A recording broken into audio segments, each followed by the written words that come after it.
It's not about me. They have no idea what it's like to be burdened with this and feeling like I'm watching my country disintegrate. And if I don't stand up and do something when I'm able to, I just don't know that I could live with myself. You're not just a meteorologist, you're interviewing some pretty heavy hitters here. Gayle King, what's your reaction to what she said there? When I hear fake news, I never think that it applies to us. I just think that it's a shame because over the last couple of months, I've seen personally that there have been stories that CBS has run that were proven to be fake. One of those stories that Project Veritas actually witnessed here. Cherry Health now admitting that staffers were in the line of cars presented to the CBS network. Well, we knew they were coming. We had no clue that we were going to have to do fake patients. We are supposed to be the people that bring light to corruption. So basically, they're going to use the power of all of Viacom CBS brands. Is this journalism? I don't think that this is journalism at all. I think that this is propaganda being pushed on people. Why would you do that? Basically, that's the most selfish thing I've ever seen. I was hoping there would be a change. No, because there's not gonna be. The only change is going to be, on our weekend weather person. That's the only change. Your reaction to what he said? It's hard to hear that. You're a wife and a mother of 4. How do they feel about this? They are so supportive. I'm so blessed to have them. They support me 100%. We put our faith and hope and trust in God. That's what we do.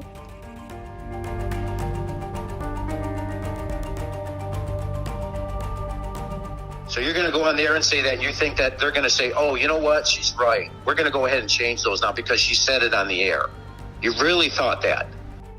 The only change is going to be, on our weekend weather person. That's the only change. So on the heels of Ivory Hecker blowing the whistle on her Fox affiliate in Texas, she's inspired another whistleblower, this time from CBS Detroit, to come forward with recordings and a story to tell about the bias and what she views as discrimination in her news station here in Michigan.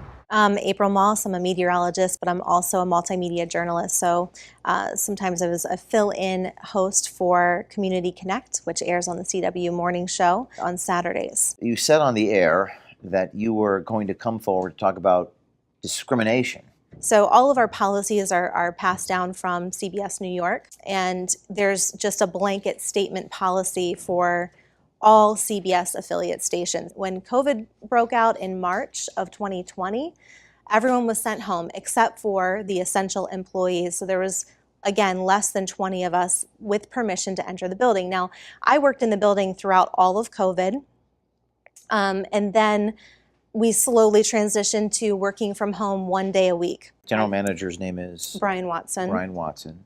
I felt that, okay, well, I don't want to lose my job. I will comply with weekly tests so that I can keep my job. CBS actually started to ask for access to the data from the lab, Pixel LabCorp, where we were getting our COVID testing, which was voluntary, but I, of course, checked no. They do not need to know my personal COVID testing information. That to me felt like just an overreach, but I wanted to keep my job. So I continued to weekly test. Governor Gretchen Whitmer just made sure that the mask mandate was dropped for indoor areas. So I requested through HR, I said, I do not want to comply anymore with weekly testing. So you spoke with Patrick Bynum, and he responded. He's the Senior Vice President, Human Resources for CBS New York. EEOC guidance, which permits the use of a COVID test to evaluate employees' presence in the workplace. Essential employees are not required to disclose their vaccination status. Essential employees who choose to disclose will still be required to follow protocols. Until July 6th, our current policy protocols remain in place. So basically what that is it's saying that, hey, you're an essential employee. We really want you to get vaccinated. In fact, we'll even pay you. So you're setting a standard within the workplace already of segregating coworkers, and I should not be discriminated against. So many people in your position would probably have just resigned or done something else. you chose to come to Project Veritas. This issue is not just about me. I'm watching our whole nation suffer because they're put underneath these policies that are enacted by corporations. And this is a human rights issue. And every American and every person on earth has the right to breathe fresh air. And to segregate somebody is completely inhumane. So it's that segregation of the employees at CBS that is what you are speaking up against. Right, and as an on-air personality, it's very obvious to the viewers, wow, she's never in the studio. She's always at her house working People from home. know, based upon the fact that you're home, Yeah. what your vaccine status might be. And everybody at work, oh wow, April's not allowed in the building. And I that could guess be it's construed because- as a medical information about you. Right. It's an unfortunate thing, James, but it's not just happening to me, it's happening all across the world. And I really felt like I had gone through all of the correct channels within our organization to try to amend this to no avail. Can you tell me a little about what I'm looking at here? So these are emails that come through from corporate. We are using the power of our brands to encourage viewers to get the vaccine. This is CBS corporate. Yes, Viacom CBS. Vaccine hesitancy. We've seen this term before with Facebook whistleblower. Right. Tell me about what that means. So basically, they're going to use the power of all of Viacom CBS brands. It's a huge conglomeration. But one example that they're showing here is MTV and Comedy Central Brazil teamed up with Facebook and Instagram to launch an important social media campaign. Is this news? Is this journalism? I don't think that this is journalism at all. I think that this is propaganda being pushed on people. What is the most egregious example that you've seen personally at CBS Detroit of this lack of journalism that you speak of? Probably the most recent has been when we've done the Community Connect show. We want to talk about what's going on in Detroit and around the community. It's supposed to be an upbeat type of lighthearted piece. But over the last year, we've had some political figures. As I've watched some of those interviews, it made me a little bit sad because the people are recognizing that elected officials are not making decisions in the people's best interest. And as a journalist, I feel responsible to be able to bring these questions to light. The most recent was when I interviewed Dr. Khaldun. She was a major critical person in the vaccine rollout here in Detroit. And I was really looking forward to asking her some questions about the safety and efficacy of the vaccines. So this is you interviewing Dr. Khaldun and not asking softball questions. Can you just clarify really quick about you said they prevent hospitalizations, but we know that there have been many studies showing that people have been hospitalized after the vaccination. What do you mean by that? Absolutely. So when you look at the clinical trials, and all of them are different. So it's really important that you can't just put all of the clinical trials for all 3 vaccines into one and make assumptions. But in every trial, what they showed was that there is high efficacy when it comes to people who received the vaccine and whether or not they had COVID-19 related symptoms, hospitalizations, or deaths. I think it's also really important that people understand there are some people who have had reactions after a vaccine, but those reactions are not necessarily directly related to the vaccine. This is a brand new medical product that's being released. And I understand that, it was important. We need to get our economy back up and running. This was a good thing, right? But people need to have informed consent. And so I felt like it was a very valid question to ask. Hey, can you tell me, Dr. Khaldun, what are the long-term studies that have been done regarding safety and efficacy of these vaccines?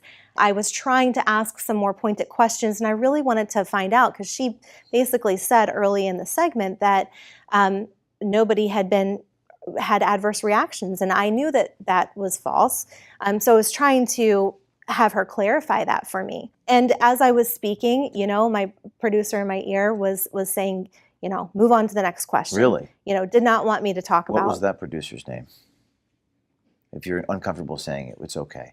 So the person at the station was telling you to move on from this line of questioning because they, in your opinion or from your perspective, they didn't want you to talk about this. Right, but this was almost like you're not allowed to ask real questions about the vaccine. Just ask her who inspires her and those types of things. And I felt like, as a journalist, there's no way I can have somebody who has the knowledge that she has regarding vaccines and is talking about them and showing how she's already demonstrated that she's gotten one. And it would have been careless of me as a journalist not to ask those questions. So then there was a phone call later after this was taped, and that producer asked me, I was really surprised when you asked that question, when you threw that question in, because that wasn't in the approved questions to ask her. This tape from Gayle King. She's national CBS. Mm-hmm. Gayle King, co-host CBS This Morning. Let's take a look at this. In today's day and age, where it seems like the methodology of journalism is under attack right now. You have a lot of voices out there saying there's fake news. How do you encourage those people watching today to stay objective in their journalism, to be able to bring people truth? Well, when I hear fake news, I never think it applies to us. So I don't find myself, oh my God, they called us fake news, because I think they're not talking about us at CBS. Mm-hmm. You're not just a meteorologist. You're interviewing some pretty heavy hitters here. Gayle King, what's your reaction to what she said there? I just think that it's a shame, because over the last couple of months, I've seen personally that there have been stories that CBS has run that were proven to be fake. I'm watching our whole country get frustrated with journalism today and the media today, because they're seeing that it's not truth what they're always putting out. We have one of those stories that Project Veritas actually witnessed here in Michigan. You're at one of your affiliates here. This was B-roll this was not a real COVID testing site. You're telling me you're 100% certain that CBS News Corporation, National, staged a fake event. They faked the news, they faked the reality, and broadcasted that to all of their audience last Friday on CBS This Morning. 100%, absolutely. Apparently, the news crew wanted more people in the line because they knew it was scheduled. Well, we knew they were coming. We had no clue that we were going to have to, do fake patients. Gotcha. And did she tell you guys, hey, you're not actually getting tested? Yeah. Okay. Yeah, she did. Just to make it look busy for the news. They also can't expand testing because of recent staffing cuts. Cherry Health has laid off about 25% of our staff. Wow. And at a time like this. Exactly. The governor says she may further open the economy region by region if the data shows it's safe. Now, putting Michigan back to work won't make up for the roughly $3 billion the state estimates it'll lose because of the pandemic. It always seems to go back to the testing. Thank you very much. That was Adriana Diaz reporting. They were staging the news, and you're telling really everyone right now that these sorts of events and the events that you've seen have encouraged you to go public as opposed to simply resigning. Now, we're going to reach out to your team for comment, but some might say, or even they might say, well, you went off script. There was an approved thing, you didn't do it. That's not your role at CW. When they say those sorts of statements, what's your response to them? I have to listen to my conscience, and I have to listen to what I know is best for the people. And so I understand, and I'm very grateful for being employed by CBS for 9 years. I'm very grateful for the opportunity that it has given me. But there comes a time where you have to take a stand for something, and you have to say, I owe the public, it's a duty as a journalist, I owe them to ask some real questions about the safety and efficacy, especially because I knew that they were going to begin to encourage women and children. You claim CBS is not just biased in their reporting, but they're also extremely selective with who they allow to have on their platform, a voice on their platform. He said to me, well, this isn't a political show, April. This is, just Community Connect. This is supposed to be light. And my response back was, well, I understand it might not be a political show, but we have political figures on here. If you're going to have political figures on your show, then you owe it to the public to ask some real questions, because the public is watching and they're not happy. Speaking of political figures, the issue involving Candace Owens, I think it was, and then but also Governor Whitmer. Could you explain that dynamic at local CBS here in Detroit? Yeah. So basically, when I knew that I was hosting this show for International Women's Month, I was basically asked, "Hey, give us your feedback on who would you like to have on the show? Give us some ideas." So one of the people that I mentioned was, "Oh, it would be amazing to have Candace Owens. I'd love to interview her, and she is somebody that I admire and respect." And the response that came back was, "Well, she's too political. We're not going to have her on." But instead, they had Dr. Khaldun on. So it's one of those things where I feel like you can't say that Candace Owens is too political, but somebody who's in charge of the vaccine rollout under Whitmer's organization is not political. And not ask tough questions of these political officials. Right. My big concern in all of this, by not standing up, James, and just walking away and saying, okay, I do know that there are people within our organization who definitely know that CBS has a slant, and it slants more to the left. And, anybody who's awake right now knows that. And this is why I feel like we're in the problematic time in our country's history that we're at, is that no longer is true journalism being executed anymore. And you see that day to day. I feel like it is one of the greatest crimes really in history right now, because if we are shaping the American public's mind, then we need to be seeking truth. And every single journalist who goes to school for journalism, the number one thing is integrity, honesty, seeking truth. We are supposed to be the people that bring light to corruption and subjects. And if we're seeing elected officials and other people in power and they're not getting questioned, that's a problem, or they're getting easy questions asked to them. And so I feel like the media is responsible. I'm not the only one this is affecting, and I realize that I could be somebody who could be able to hopefully affect change for others. And that has been my biggest heart's cry. It's not about me. They have no idea what it's like to be burdened with this and feeling like I'm watching my country disintegrate. And if I don't stand up and do something when I'm able to, I just don't know that I could live with myself. That's why you're doing this. Yeah. I have a phone call here from this man who called you today. And yeah. Why would you do that? Basically, that's the most selfish thing I've ever seen in 36 years working there, without even a close second. Because you don't give a crap about anybody else, and like if you get terminated, which you might, and then the burden is going to place on other people, you couldn't care less. It's just all about April Moss. I mean, I'm going to recommend that you get terminated. I'm going to recommend that. I'm not going to stand up for you. Because that was as blatant as anything I've ever seen. I was hoping there would be a change.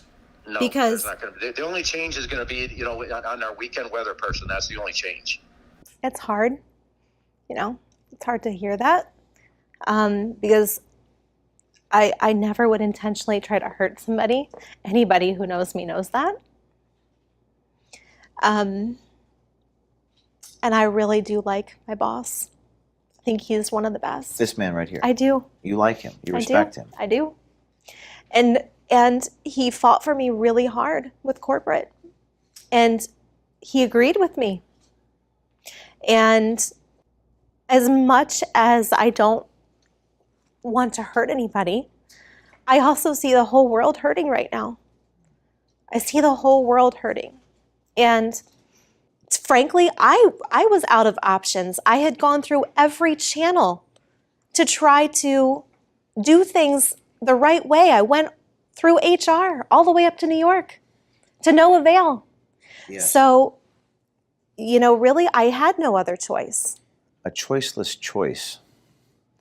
That's what we've heard. Most people don't do what you do. Most people just don't choose this path. But you're choosing it. Yeah. You're a wife and a mother of 4. How do they feel about this? They are so supportive. I'm so blessed to have them. They support me 100%. You could lose your job over this. Yeah. Are they worried? Are you worried? You know what? We put our faith and hope and trust in God. That's what we do.